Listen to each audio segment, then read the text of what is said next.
जय हिंद साथियों। आप एसएससी जीडी की परीक्षा आप सभी को पता है कि कब से आरंभ है। तो जब साथियों परीक्षा की तिथि आ जाती है तो पूरे चौकन्ना होना रहना चाहिए। यानी कि अब आपको बिल्कुल समय साथियों बर्बाद नहीं करना है। अब आपको सिर्फ और सिर्फ वही काम करना है, वही चीजें पढ़ना है, वही कंटेंट पढ़ना है जो परीक्षा में साथियों आपको सीधा सीधा देखने को मिलेगा। अब साथियों आपको 1 घंटा, मैं कहूंगा 1 मिनट भी बर्बाद नहीं करना चाहिए। सिर्फ वही चीजें साथियों हम लोग पढ़ेंगे आज की इस वीडियो में जो परीक्षा के लिए साथियों सबसे इंपॉर्टेंट है। तो आज की इस वीडियो में भी साथियों मैं आपके लिए हिंदी के जो सबसे इंपॉर्टेंट क्वेश्चंस बनते हैं 20 सवाल वो लेकर आया हूं। उसके बाद साथियों जीके जीएस के और करंट अफेयर के क्वेश्चंस होंगे साथियों कुल मिला के 20, और रीजनिंग के बेस्ट कॉन्सेप्ट और साथियों मैथ के बहुत शानदार सवाल मैं आपके लिए लेकर आया हूं। मेरा मानना है कि अगर आप आज की इस वीडियो को देख लेते हैं तो ये समझ लीजिएगा कुछ नहीं 20 नंबर की तैयारी साथियों आपकी यहां से पक्की हो जाएगी। तो सबसे पहले साथियों एक टारगेट है कि 20 सवालों का, इन सवालों को आप लोग करिए और कम से कम 13 से 14 सवाल करने की पूरी कोशिश करिएगा। तो सभी लोग साथियों यहां पर आ चुके हैं। पहला सवाल भी आपके सामने आ चुका है। आपसे पूछा जा रहा है कि दिए गए वाक्यांश के लिए एक शब्द क्या होगा, यानी कि जो कलह प्रिय हो उसको क्या कहा जाएगा।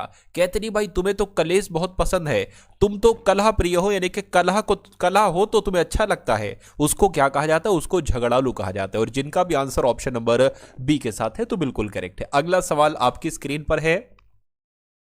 आपसे यहां पर कहा जा रहा है कि सही वर्तनी बताइए। आपने साथियों आप अक्सर बोलते रहते हो कि भाई बहुत बुरी परिस्थिति में फंसा हुआ हूं, बहुत कठिन परिस्थिति है। तो परिस्थिति लिखी कैसे जाती है, लिखा कैसे जाता है? ये तो परिस्थिति लिखा हुआ है गलत है, ये भी गलत है। मैं कहूंगा ये बिल्कुल सही लिखा हुआ है। कैसा? परिस्थिति, जैसे ऑप्शन नंबर सी में लिखा हो ये सही है। यहां पर पारिस्थिति लिखा हुआ है जो कि गलत है। तो जिनका भी आंसर ऑप्शन नंबर सी के साथ है तो बिल्कुल करेक्ट है। ईद का चांद होना, इसका मतलब क्या होता है? बहुत सुंदर होना, बहुत समय बाद दिखाई देना, आकर्षक होना, दुर्लभ होना। तो जो लोग भी यहां पर ऑप्शन नंबर बी के साथ हैं तो बिल्कुल सही है। कह रहे कि आचार का साथियों विलोम क्या होगा, मुझे बता दीजिए। देखिए अगर आचार का, अगर मैं आपसे कहूं विचार का विलोम क्या होगा, तो विचार का विलोम अगर एग्जामिनर आपसे पूछे तो छोटा आ लगा देना, अविचार बता देना। उसके अलावा प्रचार की अगर बात करें कि विलोम क्या होगा, तो छोटा आ लगा देना, अप्रचार बता देना। प्रचार का विलोम अप्रचार और विचार का विलोम साथियों अविचार। अगर व्यवहार का विलोम आपसे पूछे तो साथियों क्या हो जाएगा? दुर्व्यवहार हो जाएगा। क्या? दुर्व्यवहार जो है ना ये व्यवहार का विलोम हो जाएगा। लेकिन अगर आचार का विलोम आपसे पूछा जाए तो अनाचार आपको बताना है। तो जो लोग भी ऑप्शन नंबर ए के साथ हैं तो बिल्कुल करेक्ट है। अगला सवाल आपकी स्क्रीन पर है। यहां पर अगर साथियों हम लोग बात करें, यहां पर एक खाली जगह है कि मक्खियां भिनभिनाती हैं ये होगा, या मक्खियां खनखनाती हैं ये होगा, या मक्खियां सनसनाती हैं, या मक्खियां चटचटाती हैं। तो आपका जवाब सातु क्या होना चाहिए? मक्खियां भिनभिनाती हैं ये होना चाहिए। यानी कि जो लोग भी ऑप्शन नंबर ए के साथ हैं तो बिल्कुल सही है। कह रहे कि नाको चने चबाना, इसका मतलब सातु आप मालूम होगा बदनाम करना, दंग रह जाना, तंग करना या गुस्सा हो जाना। अगर आपसे कोई दुश्मनी मोल लेता है तो आप उसको नाको चबे चबा देते हो, नाको चने चबा देते हो, यानी कि नाक से चने चबवा देते हो उससे, मतलब कोई तंग करना। यानी कि क्या साथियों उसको आप तंग कर देते हो, ठीक है ना। बदनाम करना नहीं, दंग रह जाना नहीं, गुस्सा हो जाना नहीं, उसको मुश्किल में डाल देते हो, उसको तंग कर डालते हो। तो कुल मिला के जिनका आंसर सी है तो बिल्कुल करेक्ट है। आपसे पूछा जा रहा है साथियों कि चंद्र का समानार्थी शब्द क्या होगा, मुझे बताइए। तो चंद्र का साथियों क्या होगा, फटाफट आप लोग मुझे बता दीजिए। सुधाकर, पयोधर, किंकर या दिवाकर। तो मैं कहूंगा साथियों चंद्र को हम लोग सुधाकर भी तो कहते हैं, चांद को सुधाकर भी तो कहा जाता है। उसके बाद देखिए अगला सवाल आपकी स्क्रीन पर है। यहां पर अगर साथियों बात करें हम लोग, तो यहां पर खाली जगह आपको बताने कि यहां पर खाली जगह में कौन सा शब्द आएगा। साहित्य और जीवन का अभिन्न संबंध है ये होगा, या साहित्य और जीवन का घोर संबंध है। घोर नहीं होता है, ना पृथक होता है, ना घंघोर होता है, अभिन्न यहां पर होगा। यानी कि आप लोग ध्यान रखेंगे साहित्य और जीवन का अभिन्न चयन है। अब सॉरी, अभिन्न चयन भी नहीं होगा, संबंध होना चाहिए, है ना, संबंध होना चाहिए। ये वाला संबंध इधर टाइप हो गया, कोई दिक्कत नहीं, पूरा वाक्य बनेगा साहित्य और जीवन का अभिन्न संबंध है। आंसर आपका ऑप्शन नंबर ए होगा। उसके बाद देखिए अगला क्वेश्चन है, शुद्ध वर्तनी वाले शब्द का चयन आपसे पूछा जा रहा है। यानी कि आपको ये बताना है कौन से शब्द की वर्तनी बिल्कुल सही है। देखिए ये लिखा हुआ है लालसा, लालसा नहीं होता है कोई शब्द होता है लालसा, तो ये गलत हो जाएगा। उसके बाद अगर बात करें शोणित, ये बिल्कुल सही लिखा हुआ है। शोणित भी गलत शब्द है और मत्स्य शब्द नहीं होता है साथियों, क्या होता है माँ, आधा ता और आधा सा और साथियों या, यानी कि आपके इस क्वेश्चन का जवाब जो जाएगा वो ऑप्शन नंबर बी हो जाएगा। उसके बाद देखिए अगला सवाल आपकी स्क्रीन पर है, देखिए और बताइए आपका जवाब क्या होगा। कह रहे कि यहां पर अगर साथियों हम लोग बात करें, आपसे कहा जा रहा है कि वाक्यांश के लिए एक शब्द आपको बताना है, आंखों से परे। तो जो आंखों से परे होता है उसके लिए एक शब्द क्या हो सकता है, बहुत दूर उसको कहते हैं, उसको क्या प्रत्यक्ष कहते हैं, उसको परोक्ष कहते हैं, और उसको निकट कहा जाता है। तो उसको क्या कहा जाता है आप लोग को ध्यान रखेंगे साथियों, उसको परोक्ष कहा जाता है, यानी कि जो आंखों से परे होता है उसको परोक्ष कहा जाता है। सही जवाब आपका ऑप्शन नंबर सी होगा। उसके बाद देखिए अगला सवाल साथियों आपकी स्क्रीन पर है, आपसे कहा जा रहा है कि निम्नलिखित शब्दों में शुद्ध वर्तनी को आपको पहचानना है। तो अब आपको यह बताना है कि आविष्कार कैसे लिखा जाता है, बताइए। आविष्कार नहीं होता है, आविष्कार होता है। शुद्ध शब्द क्या होता है, आविष्कार होता है, बड़ा आ यहां पर आता है। तो लेकिन यहां पर छोटा आ है, यहां पर भी छोटा आ है, यहां पर भी छोटा आ है, तो आविष्कार कहां पर लिखा हुआ है, जैसे ऑप्शन नंबर बी में लिखा हुआ है, ये बिल्कुल आपका सही हो जाएगा। उसके बाद देखिए अगला सवाल आपकी स्क्रीन पर है, आपसे कहा जा रहा है कि दिए गए वाक्य में रेखांकित अंश को प्रतिस्थापित करने के लिए सबसे उपयुक्त विकल्प का आपको साथियों चयन करना है। अपना दोष दूसरों के सिर क्यों जड़ते हो, तो यहां पर साथियों जो जड़ते हो लिखा हुआ है इसकी जगह पर साथियों क्या आएगा, जड़ते हो नहीं आना चाहिए। अपना दोष दूसरों के सिर क्यों मढ़ते हो ये होता है ना, फोड़ते हो भी नहीं होगा, करते हो भी नहीं होगा, जोड़ते हो भी नहीं होगा साथियों, मढ़ते हो ये होगा। अपना दोष दूसरों के सिर क्यों मढ़ते हो ऐसे बोलते हैं ना साथियों, तो आंसर आपका अगर डी है तो बिल्कुल करेक्ट है। उसके बाद देखिए अगला सवाल आपकी स्क्रीन पर है, तो यहां पर अगर बात करें अंधकार के बारे में आपसे साथियों पूछा जा रहा है, विलोम क्या होगा, प्रकाश होगा या सूर्योदय होगा, उजाला होगा या साथियों कालिमा होगा, आप लोग फटाफट बताइए। तो मैं कह सकता हूं साथियों प्रकाश आपके सवाल का बिल्कुल सही जवाब होगा, और जिनका आंसर ऑप्शन नंबर ए के साथ है तो बिल्कुल करेक्ट है। उसके बाद देखिए अगला क्वेश्चन आपकी स्क्रीन पर है, कह रहे कि रंग का समानार्थी शब्द साथियों मुझे बता दीजिए। चलिए तो अब रंग का साथियों समानार्थी शब्द आपसे यहां पर कुल मिला के पूछा जा रहा है, फटाफट बताइए आपका जवाब साथियों क्या हो सकता है। तो रंग का मतलब क्या होता है साथियों, दरिद्र होता है। रंग का मतलब क्या होता है, दरिद्र होता है। जवाब अगर आपका ऑप्शन नंबर बी है तो बिल्कुल सही है। उसके बाद देखिए अगला सवाल कह रहे कि भाड़ झोंकना, इस मुहावरे का मतलब क्या होता है बताइए।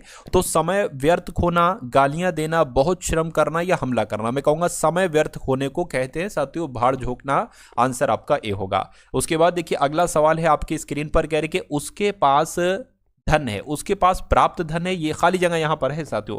उसके पास उपयुक्त धन है या उसके पास अतल धन है या उसके पास पर्याप्त धन है। तो खाली जगह में कौन सा शब्द आएगा साथियों, ऑप्शन नंबर डी वाला शब्द आएगा, यानी कि उसके पास पर्याप्त धन है।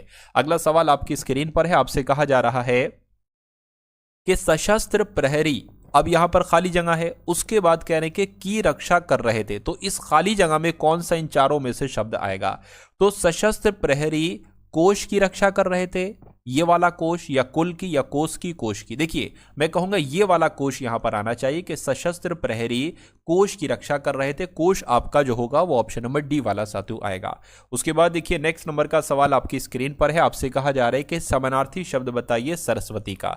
तो सरस्वती शब्द का समानार्थी शब्द क्या हो सकता है मुझे बताइए। धवल कहते हैं, धवल नहीं कहते हैं, ब्राह्मी कहते हैं, शुचि नहीं कहते, कांता नहीं कहते, यानी कि ब्राह्मी जो होगा ये सरस्वती शब्द का समानार्थी शब्द हो जाएगा। आप लोग साथियों इसको याद रखेंगे।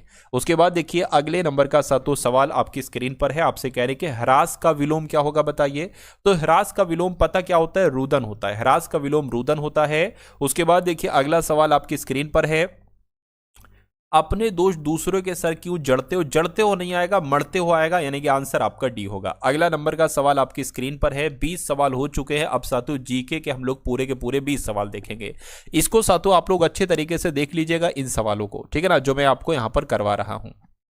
ईस्ट इंडिया कंपनी ने भारत के किस शहर में अपना पहला व्यापारिक केंद्र स्थापित किया था। तो मैं कह सकता हूं सूरत में स्थापित किया था। आपको ध्यान रखना है, ईस्ट इंडिया कंपनी ने भारत के सूरत में अपना पहला व्यापारिक केंद्र स्थापित किया था। आंसर आपका डी होगा। उसके बाद देखिए भारतीय राष्ट्रीय आंदोलन के दौरान प्रसिद्ध उपन्यास यानी कि आनंद मठ किसने लिखा था। तो आनंद मठ किसने लिखा था साथियों, बंकिम चंद्र चट्टोपाध्याय ने लिखा था। सही जवाब आपको ऑप्शन नंबर सी होगा। अब देखिए कह रहे कि किस सत्याग्रह में वल्लभ भाई पटेल को सरदार की उपाधि दी गई थी, मुझे बताइए। साथियों अगर आपने अभी तक इस वीडियो को लाइक नहीं किया है तो आपसे बस इतनी रिक्वेस्ट करूंगा कि वीडियो को लाइक कर दीजिए, और चैनल पर अगर आप लोग नए हैं साथियों चैनल को भी आप लोग तुरंत सब्सक्राइब कर लीजिए। कि किस सत्याग्रह में वल्लभ भाई पटेल को सरदार की उपाधि दी गई थी? तो बारदोली सत्याग्रह में वल्लभ भाई पटेल को सरदार की उपाधि दी गई थी, उसके बाद इनको सरदार वल्लभ भाई पटेल कहा जाने लगा था। उसके बाद देखिए अगला सवाल आपकी स्क्रीन पर है, आपसे कहा जा रहा है कि भारतीय राष्ट्रीय कांग्रेस की पहली महिला अध्यक्ष का नाम क्या था? तो इनका नाम साथियों एनी बेसेंट था, और यह भारतीय राष्ट्रीय कांग्रेस की पहली महिला अध्यक्ष थी। होम रूल लीग आंदोलन साथियों इसके संस्थापक कौन थे? तो इसके संस्थापक कौन थी? एनी बेसेंट थी साथियों, होम रूल लीग आंदोलन की संस्थापक थी। आंसर आपका बी है। कह रहे कि सीधी कार्यवाही दिवस यानी कि डायरेक्ट एक्शन डे की घोषणा किसने की थी? तो पता साथियों किसने की थी? मोहम्मद अली जिन्ना ने सीधी कार्यवाही दिवस की घोषणा की थी। सही जवाब आपका ऑप्शन नंबर साथियों ए के साथ होगा। अगला देखिए राष्ट्रीय युद्ध स्मारक का निर्माण करने का प्रस्ताव है। तो राष्ट्रीय युद्ध स्मारक का निर्माण करने का प्रस्ताव है कहां? तो नई दिल्ली में है। नई दिल्ली आपके सवाल का जो होगा वो बिल्कुल सही जवाब हो जाएगा। उसके बाद देखिए अगला सवाल कह रहे श्रीलंका में अधिकांशतः लोग किस धर्म के अनुसरण करते हैं? यानी कि किस धर्म के मानने वाले श्रीलंका में ज्यादातर हैं? तो मैं कहूंगा बौद्ध धर्म मानने वाले साथियों वहां पर ज्यादा हैं। आंसर आपका सी है। उसके बाद देखिए भारतीय संविधान के किस अनुच्छेद में पंचायतों स्थानीय निकाय शासन से संबंधित प्रावधान शामिल है? यह अनुच्छेद साथियों इंपॉर्टेंट है, आपको याद रखना है। तो मैं कह सकता हूं साथियों आप लोग याद रखेंगे, यहां पर अनुच्छेद 243 आपका जवाब हो जाएगा, क्योंकि इस अनुच्छेद में पंचायतों और स्थानीय निकाय शासन से संबंधित प्रावधान है अनुच्छेद 243 में। उसके बाद देखिए कह रहे कि निम्नलिखित में से भारत के बारे में सही कथन का चयन करिए। तो भारत के बारे में कौन सा कथन सही है यह आपसे पूछा जा रहा है। भारत एक ईश्वरीय देश है, या भारत एक धर्मनिरपेक्ष देश है, या भारत में एक निश्चित राज्य धर्म है, या न्याय केवल देश में रहने वाले भारतीयों को दिया जाता है? मैं कहूंगा तीन गलत जो हैं, कौन से? बी को छोड़कर तीनों गलत हैं, बी वाला आपका बिल्कुल सही हो जाएगा। उसके बाद देखिए भारत की प्रथम महिला राष्ट्रपति साथियों कौन थी? तो आपको मालूम होना चाहिए प्रतिभा देवी सिंह पाटिल भारत की पहली महिला राष्ट्रपति थी। आंसर अगर आपका ऑप्शन नंबर ए है तो बिल्कुल करेक्ट है। और वर्तमान समय पर साथियों राष्ट्रपति कौन है? एक बार कमेंट सेक्शन में आप लोग मुझे बताइए, मैं आपके कमेंट को साथियों देख रहा हूं। उसके बाद देखिए अगला सवाल कह रहे कि प्रधानमंत्री श्री नरेंद्र मोदी लोकसभा में किस स्थान का प्रतिनिधित्व करते हैं? बताइए। तो ये साथियों वाराणसी का प्रतिनिधित्व करते हैं। आंसर आपका जो जाएगा वो ऑप्शन नंबर सी के साथ जाएगा। अगला सवाल देखिए, आपसे अगर बात करते हैं वाराणसी से साथियों ये प्रतिनिधित्व करते हैं। उसके बाद देखिए आपसे कहा जा रहा है कि निम्नलिखित में से वस्तु कौन सी वस्तु सूर्य के चारों ओर परिक्रमा करती है? तो सूर्य के चारों ओर जो परिक्रमा करते हैं वो ग्रह करते हैं। क्या ग्रह जो है साथियों वो सूर्य के चारों ओर परिक्रमा करते हैं? सही जवाब आपका ऑप्शन नंबर ए होगा। उसके बाद देखिए इस सवाल का जवाब बताइए कि महासागरों के सतही जल का औसत तापमान कितना होता है? इंपॉर्टेंट क्वेश्चन है साथियों, एसएससी जीडी की परीक्षा में ये आएगा। तो आपको ध्यान रखना है 27 डिग्री सेल्सियस जो है ना ये महासागरों के सतही जल का औसतन तापमान है। आंसर आपका बी है। उसके बाद देखिए आपसे पूछा जा रहा है साथियों, यानी कि विश्व बैंक का मुख्यालय किस देश में स्थित है? विश्व बैंक का मुख्यालय, तो विश्व बैंक यानी कि वर्ल्ड बैंक का मुख्यालय कहां पर स्थित है? यूएसए में स्थित है। राइट आंसर अगर आपका ऑप्शन नंबर बी के साथ है तो बिल्कुल करेक्ट है। उसके बाद देखिए आपसे यहां पर कहा जा रहा है कि निम्नलिखित में से किस संगठन का मुख्यालय सुमेलित नहीं है? फटाफट आप लोग यहां पर मुझे बताइए। चलिए देखिए यूनिसेफ का मुख्यालय कहां पर स्थित है? न्यूयॉर्क में स्थित है, यह बात बिल्कुल सही है। और यूनिसेफ की स्थापना कब की गई थी? 1946 में की गई थी। ओपेक की अगर बात करें, ओपेक का मुख्यालय ज्यूरिक में नहीं स्थित है साथियों, ओपेक का मुख्यालय वियना ऑस्ट्रिया के वियना में स्थित है। और ओपेक की स्थापना की अगर बात करें तो 1960 में हुई थी। विश्व बैंक का मुख्यालय है ना, विश्व बैंक का मुख्यालय वही साथियों वॉशिंगटन डीसी में स्थित है, यह बात सही है। और 1944 में विश्व बैंक की स्थापना की गई थी। नाटो का मुख्यालय ब्रुसेल्स में स्थित है और इसका मुख्यालय 1949 इसकी स्थापना 1949 में हुई थी। तो ये सारी जानकारी आप लोग याद रखेंगे। खैर इस सवाल की जवाब की अगर बात करें तो ऑप्शन नंबर बी आपके सवाल का जवाब होगा। बहुत बढ़िया भाई, बहुत बढ़िया। चलिए नेक्स्ट नंबर का सवाल आप लोग देखिए, आपसे कहा जा रहा है साथियों, अब कुछ क्वेश्चंस हम लोग करंट अफेयर के यहां पर देख लेते हैं। आपसे कहा जा रहा है कि केंद्रीय मंत्री गजेंद्र सिंह शेखावत ने कहां युग युगीन भारत संग्रहालय का उद्घाटन किया है? तो मैं कहूंगा साथियों नई दिल्ली में इन्होंने किया था, उद्घाटन गजेंद्र सिंह शेखावत ने युग युगीन भारत संग्रहालय का उद्घाटन नई दिल्ली में किया था। कह रहे कि केवा फिश की नई प्रजाति की खोज जो हुई है वो किस राज्य में हुई है? आपको याद रखना है मेघालय में ही केवा फिश की नई प्रजाति की खोज हुई है। किसने अंतर्राष्ट्रीय क्रिकेट के सभी प्रारूपों से संन्यास की घोषणा कर दी है? तो शिखर धवन इनका नाम है और शिखर धवन साहब ने अंतर्राष्ट्रीय क्रिकेट के सभी प्रारूपों से संन्यास की घोषणा कर दी है। यानी कि यूनिफाइड पेंशन स्कीम लागू करने वाला पहला राज्य कौन सा बन चुका है? तो किस राज्य की बात चल रही है? मैं कहूंगा महाराष्ट्र राज्य की बात चल रही है। यूनिफाइड पेंशन स्कीम लागू करने वाला पहला राज्य साथियों महाराष्ट्र बन गया है। यह बात आपको यहां पर याद रखना है। तो साथियों अब आपके जिस चीज का इंतजार था वो चीज साथियों आपके सामने आ चुकी है। यानी कि अब जो नंबर आपको देखिए एसएससी जीडी में सबसे फेवरेट सब्जेक्ट जो होना चाहिए आपका रीजनिंग होना चाहिए, क्योंकि अगर आप इसमें थोड़ी भी मेहनत कर लेते हो तो आप रीजनिंग के सेक्शन में 20 क्वेश्चन में से 20 क्वेश्चन बहुत आराम से कर लेते हो। और मैं आपसे ये वादा भी करता हूं साथियों कि जितना आपको पढ़ाया जाए अगर उतना आपने पढ़ लिया तो 20 में से 20 आप बहुत आराम से कर लोगे, क्योंकि ये जो क्वेश्चंस मैं आपको करवाऊंगा ये पीवाईक्यू सीरीज के हैं। यानी कि ये क्वेश्चन डिक्टो क्वेश्चन एसएससी जीडी में पूछे जा चुके हैं और जो क्वेश्चन साथियों पूछे जा चुके हैं वो क्वेश्चन इंपॉर्टेंट होते हैं क्योंकि बार बार वो क्वेश्चन फिर से आपके सामने रिपीट होंगे। तो अगर आपने अभी भी साथियों वीडियो को लाइक नहीं किया है तो एक लाइक का बटन साथियों आप लोग दबा दीजिए। चलिए तो इस सवाल का जवाब मेरे से पहले आपका आना चाहिए साथियों। देखिए पहला सवाल है यानी कि 20 है, उसके बाद 22 है, उसके बाद साथियों 27 है और फिर आपको बताने कौन सा नंबर आएगा। उसके बाद साथियों 55 है, उसके बाद 78 है और उसके बाद 109 है। तो थोड़ा सा दिमाग अगर आप लगाएंगे तो मेरा मानना है कि सही जवाब तक आप लोग पहुंच जाएंगे। देखिए इसमें सिंपल सी बात है 2 बड़ा है, इसमें साथियों 5 बड़ा है और इसमें 55 से साथियों यहां पर 78 हुआ है तो कितना बड़ा है साथियों 23 बड़ा है और यहां पर अगर बात करें तो 31 बड़ा है। तो यहां पर कितना बढ़ेगा और फिर यहां पर कितना बढ़ेगा? देखिए अगर हम यहां पर बात करें 2 और 5 तो अब साथियों बढ़ना चाहिए कितना?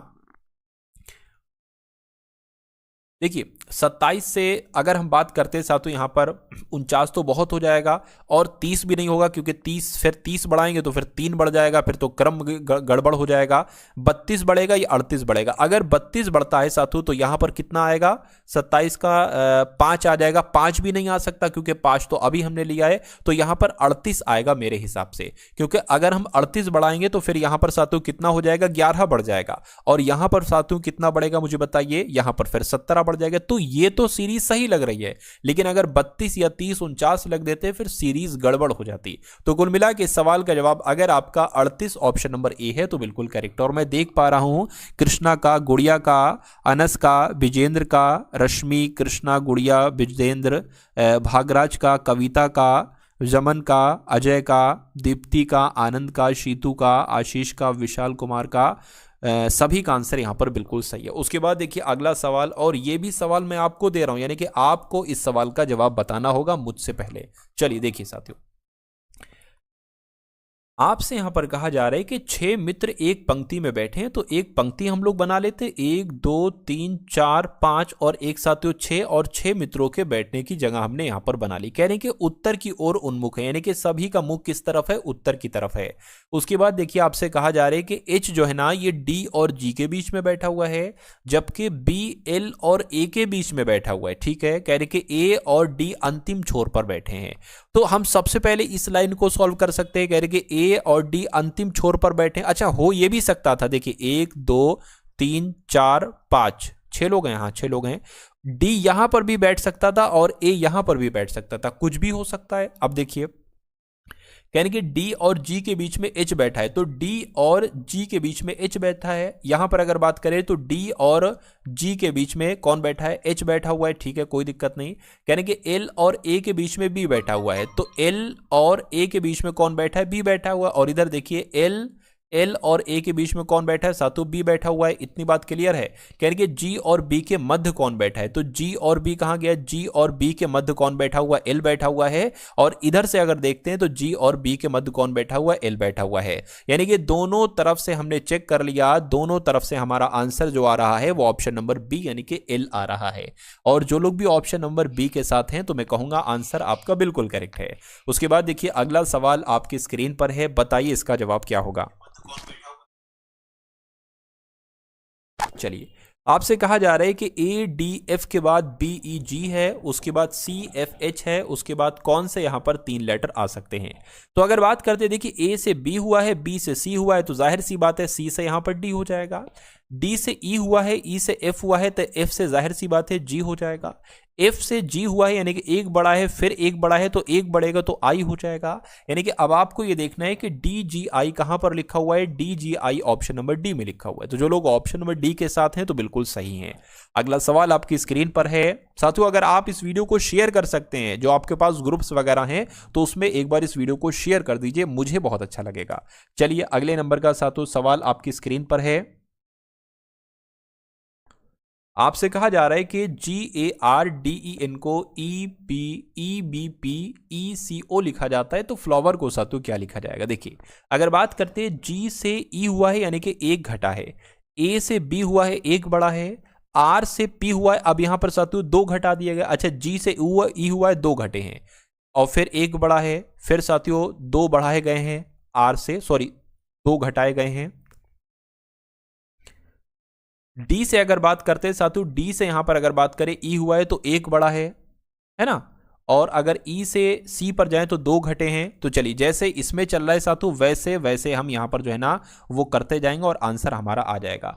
सबसे पहले इसमें 2 घटाए गए हैं तो 2 इसमें घटाइए। एफ में अगर आप 2 घटाओगे तो कितना आ जाएगा, तो डी आ जाएगा। एल में अगर बात करते हैं साथियों, 1 बढ़ाओगे तो एम आ जाएगा। ओ में साथियों यहां पर क्या घटाया गया, यहां पर 2 बढ़ाया गया है, देखिए 2 बढ़ाया गया है आर से,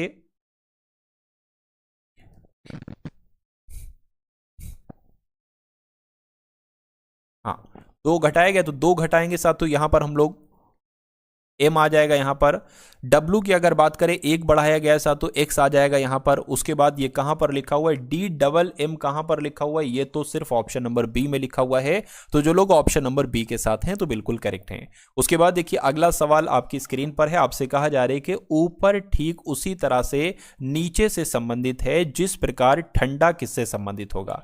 यानी कि जो ऊपर नीचे में जो संबंध है, वही संबंध ठंडा का क्या कॉफी से है, या सर्दी से है, या गर्म से है, या साथियों शीत से है। तो इस सवाल का जवाब आपका गर्म से होगा। ऊपर का विलोम नीचे, ठंडा का विलोम गर्म, आंसर आपका सी है। उसके बाद देखिए नेक्स्ट नंबर का सवाल आपकी स्क्रीन पर है। आपसे कहा जा रहा है कि पहली आकृति ये है, दूसरी आकृति ये है, तीसरी आकृति ये है, चौथी आकृति साथियों क्या होगी, ऑप्शन नंबर ए वाली, ऑप्शन नंबर बी वाली, सी वाली, या साथियों डी वाली। तो यहां पर देखिए मुझे इतना पता है कि अभी ई का मुंह जो है ना पहली आकृति में पूरब की तरफ है, फिर उत्तर की तरफ चला गया, और फिर पश्चिम की तरफ चला गया। तो अब जाहिर सी बात है दक्षिण की तरफ ही ई का मुंह आएगा। दक्षिण की तरफ इसमें है मुंह, नहीं इसमें भी नहीं है, इसमें भी नहीं है, सिर्फ और सिर्फ इस वाले में है। तो इस सवाल का जवाब आपको ऑप्शन नंबर सी होगा। उसके बाद देखिए अगले नंबर का सवाल आपकी स्क्रीन पर है साथियों, देखिए और बताइए आपका जवाब यहां पर क्या हो सकता है, बताइए। बहुत बढ़िया भाई, सभी का आंसर यहां पर जो जा रहा है वो बिल्कुल सही जा रहा है ना। चलिए वेरी गुड क्लास। उसके बाद देखिए ऐसा सवाल आता है, और मैं कहूंगा ये सवाल साथियों आपको 1 नंबर देकर जाएगा, इसलिए आप इस सवाल को भी बहुत शानदार और बहुत अच्छे तरीके से साथियों करने की कोशिश कीजिए। आप मुझे बताइए कि इस सवाल का जवाब आपका क्या होगा। देखिए सबसे पहले इसमें से देखिए अगर बात करते हैं, एफ ए लिखा हुआ है, इसमें भी एफ ए सी लिखा हुआ है, एफ ए सी इसमें भी लिखा हुआ है, इसमें भी लिखा हुआ है, और इसमें भी लिखा हुआ है, और इसमें भी एफ ए सी लिखा हुआ है। इसमें यू है, इसमें टी है, इसमें आई है, इसमें आई है, इसमें ई है। तो ई सबसे पहले आएगा, मैं कहूंगा पहला वाला सबसे पहले आ जाएगा, या तो ये आंसर होगा या तो ये आंसर होगा। उसके बाद अगर बात करते हैं साथियों, देखिए आई लिखा हुआ है, आई लिखा हुआ है, क्योंकि ये तो टी यू लिखा है, ये तो बाद में आएंगे। इसमें से कौन सा पहले आएगा, इसमें भी, इसमें आई है, इसमें ई है, मैं कहूंगा ये वाला पहले आ जाएगा, और फिर साथियों ये वाला आपका आएगा, यानी कि तीसरा वाला आएगा। उसके बाद साथियों फिर दूसरा वाला आएगा।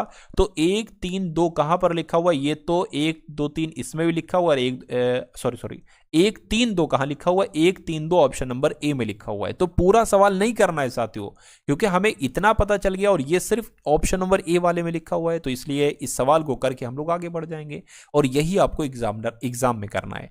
यहां तो भले आप पूरा सवाल सॉल्व करके देख लो, कोई दिक्कत नहीं, लेकिन एग्जाम में आपको थोड़ा सा समझदारी से चलना है, क्योंकि वहां पर 10-10 सेकंड 1-1 मिनट मायने रखता है साथियों, वहां पर ये समझ लीजिएगा। तो इतनी प्रैक्टिस मैं आपकी करवा दूंगा कि रीजनिंग आप बहुत आराम से, बहुत शानदार तरीके से साथियों क्रैक कर डालिए, है ना। यानी कि लगभग 15 मिनट में रीजनिंग आपकी कंप्लीट हो जाएगी। समझ लीजिए 15 से 20 मिनट में 20 क्वेश्चन आप बहुत आराम से कर डालोगे।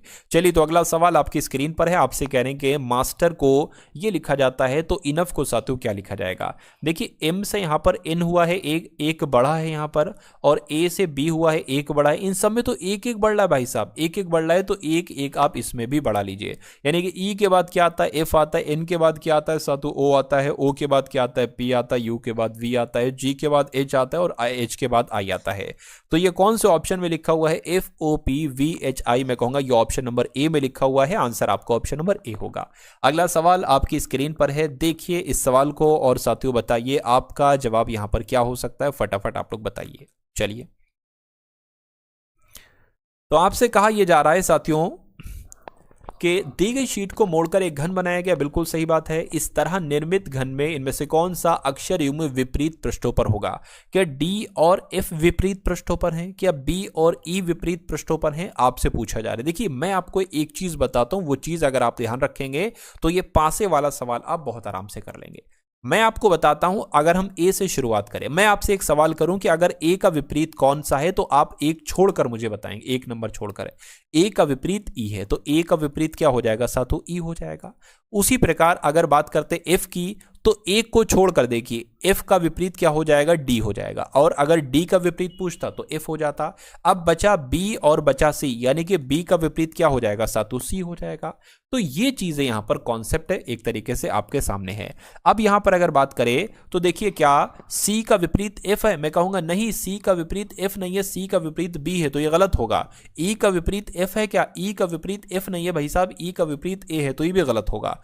ई का विपरीत बी है क्या, ई का विपरीत एफ नहीं है साथियों, बी नहीं है बल्कि ए है। क्या एफ का विपरीत डी है, बिल्कुल साथियों एफ का विपरीत डी है या डी का विपरीत एफ है, बात एक ही है। आंसर आपको ऑप्शन नंबर ए होगा।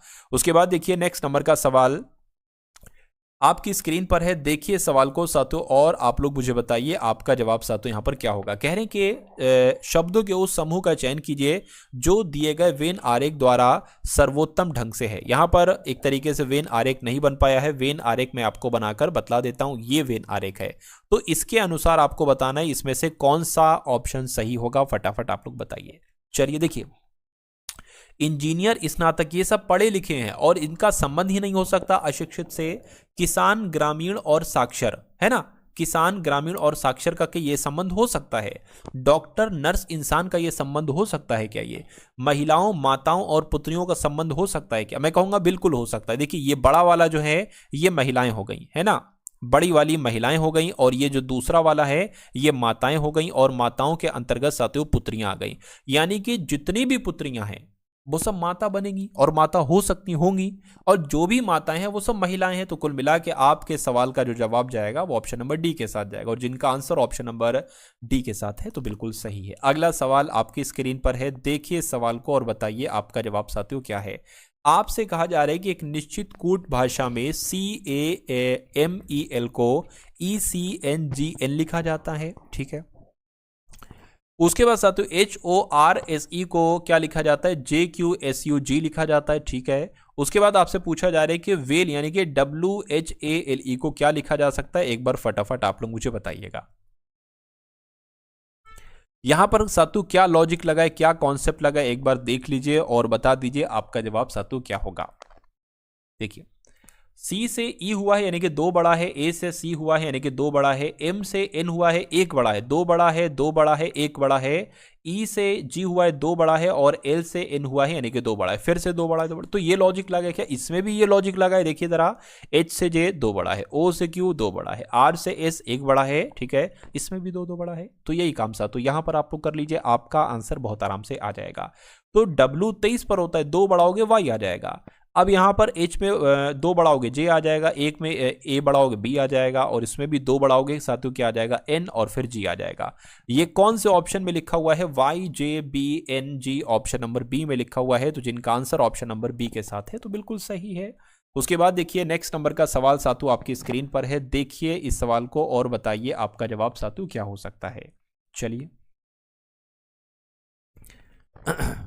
चलिए भाई, तो थोड़ा सा ध्यान देकर सातों इस सवाल को भी आप लोग देखेंगे और बताएंगे आपका राइट आंसर क्या है। V है, खाली जगह है, MR है, फिर खाली जगह है वी है, खाली जगह है एम है, खाली जगह है डी है, फिर खाली जगह है के एम है, खाली जगह है डी है। इस सवाल को करने के लिए आप सबसे पहले इनको काउंट करते हैं, 1 2 3 4 5 6 7 8 9 10 11 12 13 14 15, यानी कि 15 15 यहां पर है साथियों। तो मैं कहूंगा 5 5 का पेयर बनना चाहिए। देखिए 1 2 3 4 5 ये अलग, 1 2 3 4 5 ये अलग, 1 2 3 4, देखिए कुछ मिस्टेक हो गई, 1 2 3 4 5 यहां से लाइन खींचेगी, 1 2 3 4 5 यहां से लाइन खींचेगी, 1 2 3 4 5 ये अलग हो गया। आप यहां पर देखोगे सबसे अंत में डी आ रहा है, डी यहां पर है, डी इस वाले में भी है, तो डी यहां पर भी आएगा। ठीक है, आप देखो मैं सबसे शुरू में वी है, वी यहां पर है, वी यहां पर है, तो यहां पर भी साथियों वी आएगा। ठीक है ना। उसी प्रकार अगर बात करते हैं, आप देखोगे एम आर यहां पर लिखा हुआ है ना, यहां पर आर नहीं है, एम आर बना लीजिए, एम आर इसको भी बना लीजिए।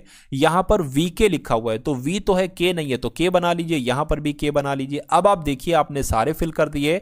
आपने अपने पेन से साथियों क्या क्या लिखा है, आपने अपने पेन से के लिखा है, डी लिखा है, आपने फिर के लिखा है, आपने आर लिखा है, वी लिखा है, आर लिखा है।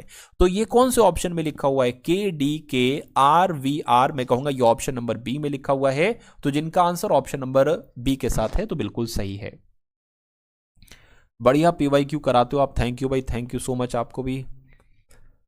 उसके बाद देखिए अगले नंबर का सातु क्वेश्चन आपकी स्क्रीन पर है, देखिए सवाल को और बता दीजिए आप इस सवाल का जवाब सातु क्या होगा। चलिए ये सवाल आपके लिए है साथियों, फटाफट देखिए एक बार और मुझे आप लोग बताइए आपका राइट आंसर क्या है। चलिए थोड़ा सा अगर आप दिमाग लगाएंगे ना तो सही आंसर तक आप लोग पहुंच जाएंगे, ऐसी मैं उम्मीद करता हूं। चलिए आपसे कहा जा रहा है कि 18 से 26 बना है जैसे, वैसे ही 16 से 23 बना है, तो वैसे ही 20 से यहां पर क्या नंबर बन सकता है, ये आपको बताना है। बस इतनी सी बात सातों आपसे पूछी जा रही है, इतना सा काम कर दीजिए, थोड़ा सा दिमाग वगैरह लगाकर आंसर आप लोग बता दीजिए। देखिए अगर हम सबसे पहले जो टारगेट ले लें कि भैया 28 से 26 कैसे बना है और 16 से 23 कैसे बना है, अगर हम इस बात को सोचें तो कैसे बन सकता है मुझे बताइए।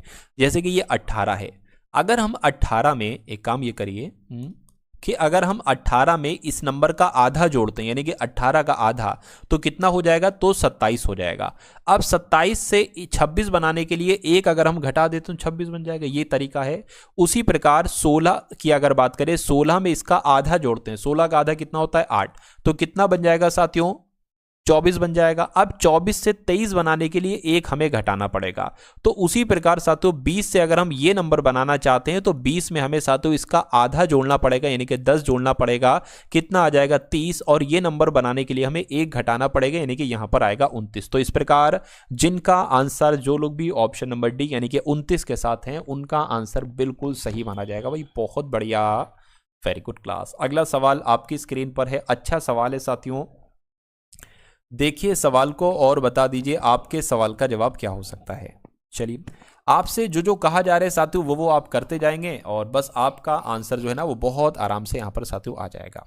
चलिए थोड़ा सा दिमाग लगाएंगे तो राइट आंसर तक आप लोग बहुत आराम से पहुंच जाएंगे। तो देखिए और बताइए आपका जवाब क्या है। चलिए भाई, तो बहुत शानदार सवाल है साथियों, इस सवाल का आंसर आप लोग बताने की पूरी पूरी कोशिश कर दिए। चलिए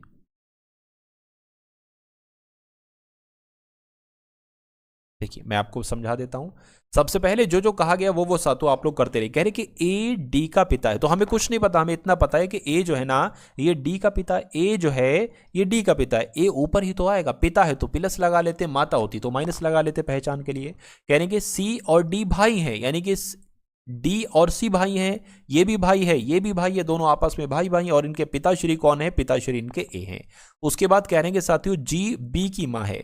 जी कहाँ है, बी कहाँ है, अभी हमें नहीं पता है, तो इसको स्किप कर दो इस वाली लाइन को। कह रहे कि सी बी का भाई है, यानी कि ये जो सी है ना ये बी का भाई है, तो ठीक है सी बी का भाई, यानी कि ये तीनों आपस में भाई भाई हैं, या हो सकता है ये बी बहन हो, इन तीनों के पिताश्री हैं ए। उसके बाद अब हम इसको कर सकते हैं कि बी की माँ है जी, तो बी की माँ कौन है साथियों, बी की माँ जी है, यानी कि जब ये आपस में भाई भाई हैं और इनके पिताजी ये हैं और इनकी माता जी हैं, यानी कि ये दोनों आपस में पति पत्नी होंगे, ये पति देव हो गए, ये पत्नी जी हो गई। ठीक है, माइनस लगा दिया।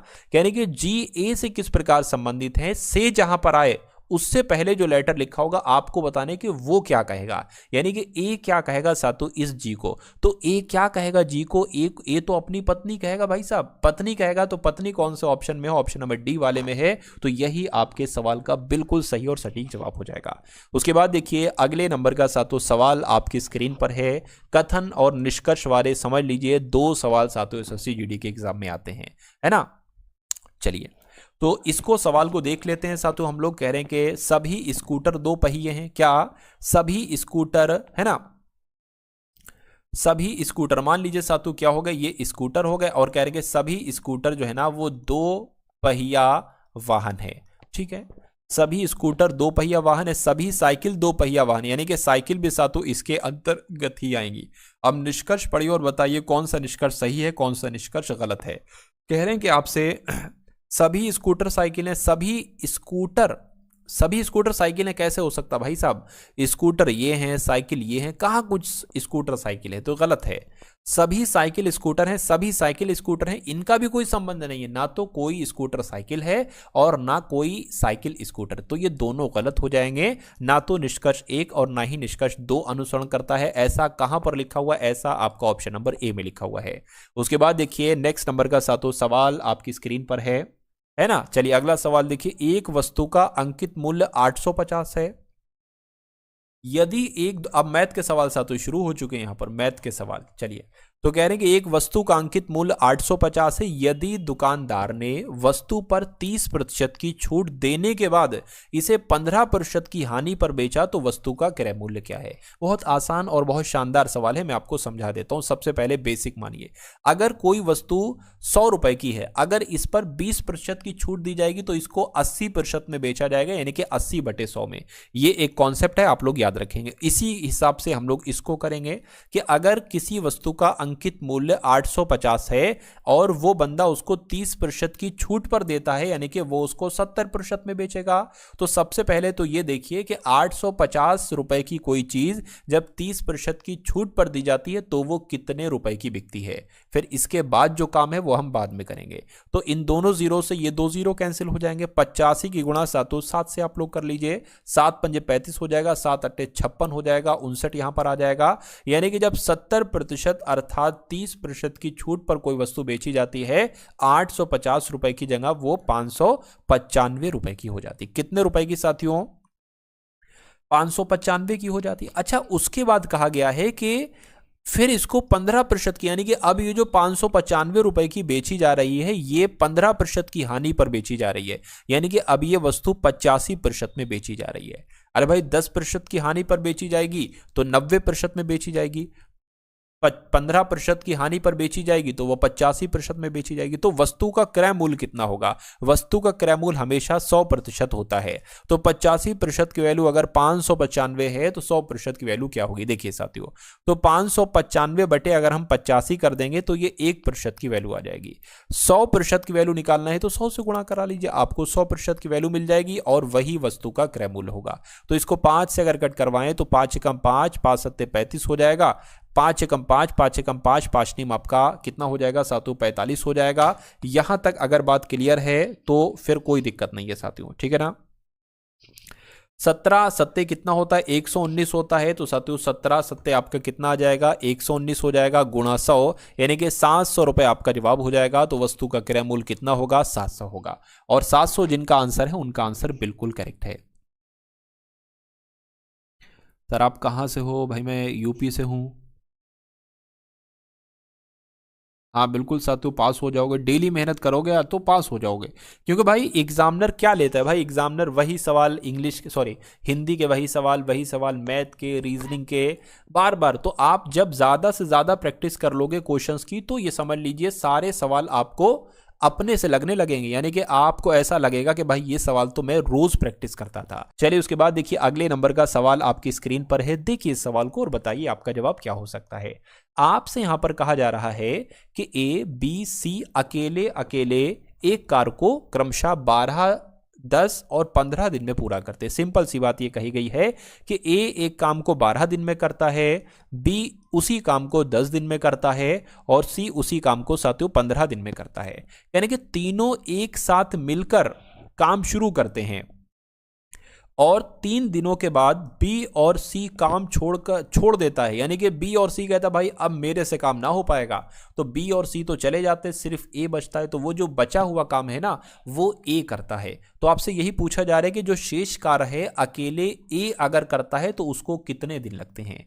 तो इस सवाल को करने के लिए हमें सबसे पहले निकालना होगा कि आखिर टोटल काम कितना है, बताइए। सर कितना भी कर लो, मैथ हार्ड लगती है, कोई दिक्कत नहीं है, मैथ ही हम लोग पढ़ लें इन सवालों को। देखिए तो सबसे पहले हम एक ऐसा नंबर लेंगे जो कि इन तीनों नंबर से कट जाए, और वो क्या होगा, वो हमारा टोटल काम होगा। तो मेरा हिसाब से 120 एक ऐसा नंबर है जो कि 12 से 10 से 15 से कट जाएगा। ये क्या है, ये साथियों टोटल काम है। ये क्या है, ये टोटल काम है, ऐसा मान लेंगे, लिख भी देंगे, कोई दिक्कत नहीं। तो 12 120 को कितनी बार में काटेगा, 10 बार में काटेगा। 10 कितनी बार में काटेगा, 12 बार में काटेगा। 15 8 बार में काटेगा, 15 8 120 होते हैं। अब कहने का मतलब यह है कि सी एक दिन में 8 काम करता है, बी एक दिन में 12 काम करता है, और ए एक दिन में साथियों 10 काम करता है। इतनी बात क्लियर है। अब अगर मैं आपसे पूछूं कि ये तीनों लोग मिलकर अगर कोई काम करे, क्योंकि ए 10 काम करता है डेली, बी 12 करता है, सी 8 करता है, अगर तीनों लोग मिलकर काम कर रहे हैं तो एक दिन में कितना काम करेंगे बताइए जरा। 12 और 8 20 और 10 30, यानी कि एक दिन में 30 काम करेंगे। अच्छा, यहां पर कहा गया था कि तीनों एक साथ मिलकर काम शुरू करते हैं और 3 दिन तक साथियों वो काम करते रहते हैं। तो अगर 3 दिन तक ये काम करेंगे डेली 30, तीनों लोग मिलकर, तो 90 काम हो जाएगा। कितना काम हो जाएगा साथियों, 90 काम हो जाएगा। उसके बाद अब टोटल काम कितना था, 120, 90 काम हो चुका है, तो बचा कितना काम है साथियों, 30 काम बाकी है। कितना काम बाकी है साथियों, 30 काम बाकी है। इतनी बात क्लियर है। तो ये 30 काम जो, अच्छा अब तो बी और सी तो काम छोड़कर भाग गए हैं, बचा कौन, एक जो डेली 10 काम करता है, इसको अब ये बचा काम करना है साथियों 30 काम। तो 10 काम करता है, 30 काम 3 दिन में कर पाएगा। तो 3 दिन आपके सवाल का बिल्कुल सही जवाब हो जाएगा। बहुत शानदार सवाल था साथियों, ऐसा सवाल आपके एग्जाम में आता ही आता है। चलिए उसके बाद देख लेते हैं नेक्स्ट नंबर का सातों सवाल आपकी स्क्रीन पर है। देखिए इस सवाल को और फटाफट आप लोग बता दीजिए आपके सवाल का जवाब क्या हो सकता है। देखिए क्या आपसे यहां पर कहा जा रहा है, आपसे कहा जा रहा है कि एक मशीन का प्रतिवर्ष 10% मूल्य ह्रास होता है ना, यानी कि 10% और कम हो जाता है हर साल। जैसे मान लीजिए 100 है तो अगले साल 90 बचेगा, फिर उसके बाद उसका 10% कम हो जाएगा, ऐसे करके है ये मामला। कह रहे कि मशीन की वर्तमान कीमत अगर 2.5 लाख रुपए है तो 2 वर्ष के बाद मशीन का मूल्य कितना होगा। तो 2.5 लाख है, जाहिर सी बात है कम हो जाएगा, है ना। तो इस सवाल को साथियों आप कैसे कर सकते हो, अगर बात करते हैं साथियों, देखिए 2,50,000 अभी है, और पहले साल में कितना कम हुआ, इसका 10% कम हुआ तो 90% रह गया होगा। दूसरे साल भी 10% कम हुआ, यानी कि इसका 90% रह गया होगा। तो इसको कैलकुलेट कर लो, आपको पता चल जाएगा। पहले साल दूसरे साल 2 साल बाद का हम मूल्य यहां पर निकाल रहे हैं। तो 2 0 से 2 0, इन 2 0 से ये 2 0 कैंसिल हो जाएंगे। अब आपके पास बचेगा, कितना बचेगा साथियों, 25 गुणा 90 बचेगा।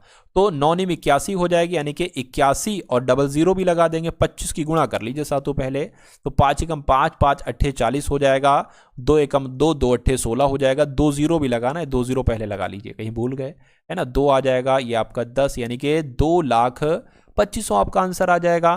तो 2,25,000 कहां पर लिखा हुआ है, 2,02,500 मशीन का मूल्य होगा 2 साल के बाद। पहले 2.5 लाख की थी, अगर 10% मूल्य ह्रास होता है। तो इस प्रकार जिनका आंसर ऑप्शन नंबर ए के साथ है तो बिल्कुल करेक्ट है। उसके बाद देखिए अगले नंबर का सातों सवाल आपकी स्क्रीन पर है। तो यहां पर अगर बात करें, आपसे कहा जा रहा है, एक सवाल है साथियों, आपसे कह रहे हैं कि एक आयत, एक सेकंड रुकिए, आपसे कहा गया है कि एक आयताकार खेत है। मान लीजिए वो आयताकार खेत साथियों हमारा ये हो जाएगा। कहने की इसकी लंबाई अगर 4 और 3 के अनुपात में है, लंबाई अगर मान लेते हैं साथियों 4x है तो इसकी चौड़ाई कितनी होगी, 3x होगी, ऐसा यहां पर कहा गया है। उसके बाद आपसे कहा जा रहा है कि यदि 2 रुपए प्रति मीटर स्क्वायर, 2 रुपए प्रति मीटर स्क्वायर पर खेत की जुताई कराई जाती है और उसमें जो खर्च आता है वो 600 रुपए का आता है, तो बताइए खेत की लंबाई कितनी होगी। यानी कि खेत की लंबाई साथियों 4x है, यानी कि 4x की वैल्यू आपसे पूछी जा रही है। तो आपको करना यह होगा, पहले x की वैल्यू निकालिए, उसके बाद x की गुणा 4 से कर दीजिएगा, आपको लंबाई पता चल जाएगी, चौड़ाई भी आपको पता चल जाएगी। यहां पर एक बात मैं आपको बता दूं, देखिए वैसे अगर ये ₹2 प्रति मीटर है, ₹2 प्रति मीटर स्क्वायर है, और कितनी लागत आती है? 600 लागत आती है। अगर हम इसको हमेशा 1% वैसे मानते हैं, है ना, वैसे ये 2 है, 1% अगर इसको साथियों माने तो कितना आ जाएगा? कितना आ जाएगा? 2 से भाग दीजिए तो 300 रुपए आ जाएगा। कितना आ जाएगा? 300 रुपए आ जाएगा। बस यही 300 रुपए ही क्षेत्रफल होगा, क्योंकि नॉर्मली वैसे जो आता है वो ₹1 में आता है और ये ₹2 है, तो इसको हमने साथियों 2 से भाग कर लिया। ये हमारा क्षेत्रफल आ गया। लंबाई ये है, चौड़ाई ये है, क्षेत्रफल साथियों ये है। तो 4x गुणा 3x कितना हो जाएगा? 4 तियां 12, 12x आपका हो जाएगा 12x स्क्वायर बराबर साथियों 300 आ जाएगा। इसको कैलकुलेट कर लीजिए, x स्क्वायर बराबर 300/12 हो जाएगा, है ना। 12 दूना 24, 12 पंजे 60 हो जाएगा। x बराबर x स्क्वायर बराबर 25 है, तो x बराबर साथियों 5 आ जाएगा। तो खेत की लंबाई कितनी है? 4x है, x की वैल्यू 5 है, यानी कि 4 गुणा 5 कितना हो जाएगा? 4 पंजे 20, यानी कि 20 मीटर जो होगा वो खेत की लंबाई हो जाएगी। चौड़ाई की अगर बात करते हैं साथियों तो कितनी हो जाएगी? 15 मीटर हो जाएगी। तो दोनों चीजें आपको समझ में आ गई, दोनों चीजें मैंने आपको बता दी। आपसे कहा जा रहा है कि एक दुकान 30% और 25% की 2 क्रमिक छूट की घोषणा करता है। वो कहता है भाई साहब पहले मैं 30% की छूट दूंगा और फिर मैं 25% की छूट दूंगा, और 1200 क्रय मूल्य वाली शर्ट का अंकित विक्रय मूल्य कितना होगा? यानी कि अगर उसने उस वस्तु को 1200 रुपए में खरीदा था और 1200 रुपए पर वो 2 छूटें दे रहा है, एक 30% की, एक 25% की, यानी कि जब दोनों छूटें देने के बाद वो वस्तु कितने रुपए की बिकेगी, है ना। तो 1200 पर 30% की छूट दी तो 70% में वो वस्तु जाएगी। उसके बाद 25% की छूट दी तो 75% में वो वस्तु जाएगी। तो अब आपको बताना है वो चीज कितने रुपए की जाकर बिकेगी। तो इन 2 जीरो से ये 2 जीरो कैंसिल हो जाएंगे। 25 तियां 75, 25 चौक हो जाएगा, 4 से कट होगा 3 हो जाएगा, 3 तियां 9 हो जाएगा, 9 की गुणा 70 से करा लीजिए, 7 नियम होता है 7 63। यानी कि अगर बात करें 1200 रुपए की चीज पर 2 छूटें दी जाती हैं, 30% की, 25% की, तो उसका अंकित मूल्य 630 होगा। यानी कि वो अब वस्तु 630 रुपए की बिकेगी। तो 630 जिनका भी आंसर है, मैं कह सकता हूं कि आपका आंसर बिल्कुल करेक्ट हो जाएगा। नेक्स्ट नंबर का सवाल आपकी स्क्रीन पर आ चुका है। आपसे कहा जा रहा है कि 2 संख्याओं का अनुपात 3:5 है, उनका महत्तम समापवर्तक सातु 6 है, तो उनका लघुत्तम समापवर्तक क्या होगा? ट्रिक से करा देता हूं, है ना, ट्रिक से करा देता हूं सातु इस सवाल को। अगर कभी भी दोनों संख्याओं का आपको क्या दे रखा हो, आपको अनुपात दे रखा हो और महत्तम समापवर्त आपको दे रखा हो, है ना,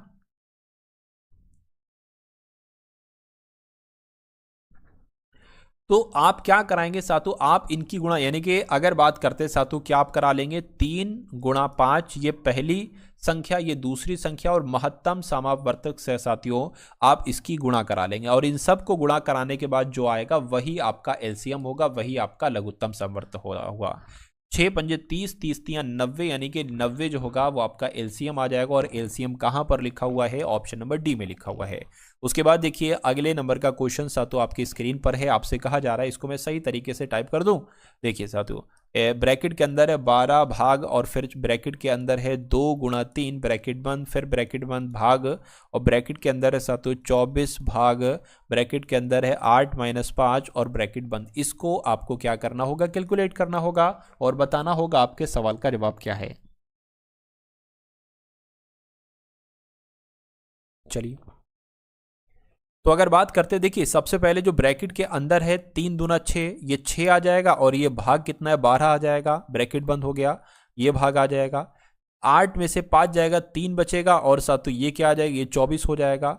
6 दूना 12, 2 आ जाएगा, और 3 सत्ते 21, 3 अट्ठे 24, यानी कि 2/8 आ जाएगा। 2/8 को क्या कर सकते हैं? 1/4 लिख सकते हैं। 2 एकम 2, 2 चौक 8, यानी कि 1/4 कौन से ऑप्शन में है? मैं कहूंगा 1/4 तो सातों ऑप्शन नंबर ए वाले में। तो जिनका आंसर ऑप्शन नंबर ए है तो बिल्कुल करेक्ट है। चलिए, उसके बाद देखिए आज की इस वीडियो का सातों अंतिम सवाल आपकी स्क्रीन पर है। देखिए इस क्वेश्चन को और बताइए आपके सवाल का जवाब क्या हो सकता है। आपसे यहां पर कहा जा रहा है कि सेल्वा राज ने एक फ्लैट खरीदने के लिए 38 लाख रुपए की वन टाइम पेमेंट की। ऐसे ऐसे मकान आपको भी खरीदना होंगे भाई साहब, 38 लाख, 25 लाख, 30 लाख के ऐसे मकान। और ये कब होगा? ये कोई बेरोजगार आदमी तो कर नहीं सकता। ये बंदा कौन कर सकता है? जो साथियों सर्विस में है। आप सर्विस अगर आपको मिल जाती है, समझ लीजिए बैंक, अभी आप बैंकों में जाओगे ना, बैंक्स वगैरह में आपको कोई लोन नहीं देगा। लेकिन जब बैंक वालों को एक बार पता चल जाता है कि आपकी भाई सरकारी नौकरी है, सरकारी सर्विस है, तो ये मान कर चलिए कि वो बैंक वाले खुद आपको कहेंगे भाई आपको क्या लोन वगैरह चाहिए, जितना लोन ले लो, 50 लाख, 60 लाख, 1 करोड़ का बहुत आराम से मिल जाएगा। क्योंकि उन्हें पता है जो इंस्टॉलमेंट बनेगी 10,000, 15,000, 20,000, वो बहुत आराम से आप दे सकते हो, क्योंकि आपकी गवर्नमेंट जॉब है। तो और बिल्कुल भाई, मकान का सपना किसका नहीं होता है? सभी का होता है कि भाई एक अच्छे मकान में मैं रहूं सर्विस के बाद। अगर मैं ना रहूं तो मेरे जो पिताजी माताजी हैं वो रहें, है ना? तो आप वो चीज़ सोच कर पढ़िए, क्योंकि जब आपकी एक बार पढ़ाई साथियों ये समझ लीजिए लग जाएगी, तो फिर कोई दिक्कत कोई परेशानी आपको साथियों होगी नहीं। बहुत आराम से, बहुत मौज से आपकी ज़िंदगी कटेगी। आपके माता पिता वो आराम से रहेंगे अपने मकान में, और आप आराम से साथियों जॉब करोगे, ड्यूटी करोगे। चलिए, तो अच्छा भाई, चलिए इस सवाल की अगर बात करें, इस सवाल को देख लेते साथियों, बहुत देर हो गई। देखिए, आपसे कहा जा रहा है कि कोई व्यक्ति है सेल्वाराज, इसने एक फ्लैट खरीदने के लिए 38 लाख रुपए की वन टाइम पेमेंट की। 38 लाख रुपए अभी इसने दिए हैं। यानी कि फ्लैट की चाबी मिलने से पहले उसे पूर्ण भुगतान करने के लिए 5% भुगतान करना था। यानी कि उसने ये जो भुगतान किया है, ये सिर्फ 95% उसने भुगतान किया है, 5% नहीं किया है भुगतान उसने अभी। तो भुगतान की जाने वाली अतिरिक्त राशि क्या है? यानी कि जो वो 5% साथियों भुगतान करेगा, वो कितने रुपए का भुगतान करेगा, ये आपसे पूछा जा रहा है। तो कोई दिक्कत नहीं साथियों, 95% की वैल्यू यहाँ पर क्या है? 38 लाख रुपए है ना? 38 लाख रुपए है यहाँ पर, तो 5% की वैल्यू हमें निकालना है। तो सबसे पहले ये 1% की वैल्यू आ जाएगी, ध्यान रखिए। ये 38 लाख बटे 95, ये 1% की वैल्यू आ गई। आपसे कही जा रही है ना भुगतान की जाने वाली जो अतिरिक्त राशि है वो क्या थी, यानी कि 5% की वैल्यू।